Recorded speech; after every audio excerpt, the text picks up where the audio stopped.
Currently, we have solved many issues that we have discussed earlier. One of them is that the Security Council will have a review committee, which every 15 years can propose to remove the veto power of one of the long-term members. This will be voted upon by the General Assembly, and if 2/3 of the General Assembly decide to remove the veto power of one of the long-term members, it will no longer be a long-term member and it will just become a regular member of the United Nations.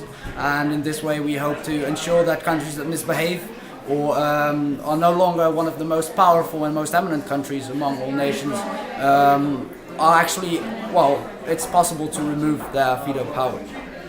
Okay, and so what about the issue of the veto power and permanent members, which is long been discussed in the committee?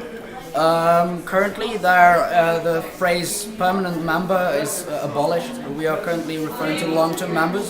The first long-term members shall include, or shall actually be, limited to the Republic of France, the United Kingdom of Great Britain and Northern Ireland, the Republic of China, the Union of Soviet Socialist Republics, and the United States of America. This is decided based on what? Based on a resolution that's currently being drafted. That's clause 1C. Okay. And what about the veto power? The veto power will apply to all matters that aren't procedural, and procedural is, out of my head, defined as all issues that have to do with rules of procedure, functions and powers of the Security Council, and the agenda setting of the Security Council. All other issues are deemed to be substantive. Who does the review committee exist of? The review committee shall consist of GA states, GA member states, and they shall be a subgroup of the GA member states, and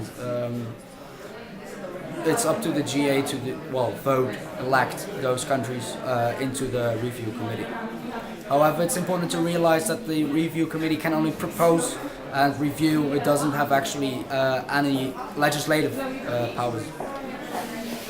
And what about your allies? Who are you working with at the moment? We are currently actually finding a grand consensus, as should be, because of course we're founding the Security Council. We have cooperated quite close with Liberia, the other P5 members, although China left, which was a bit weird.